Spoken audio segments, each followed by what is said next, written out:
يلا يا خليل. ما بقتش احب ابا ولا عايز حد يشوفني، من كتر الاكتئاب شكلي ما مخوفني. عجزت وشعري شاب، انا مين انا مش عارفني.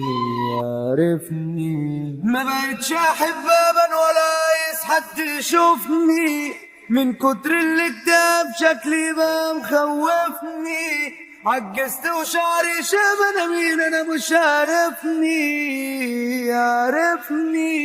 الشخص اللي اتعودت عليه دايما بيهزر، بقى ساكت طول الوقت قاعد كايب ومكشر.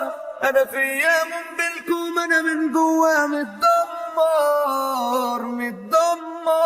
ما تدمعيش قدامهم يا عادي، وما تحرجنيش وبلاش قدامهم تكسر في ايدي، علشان ما في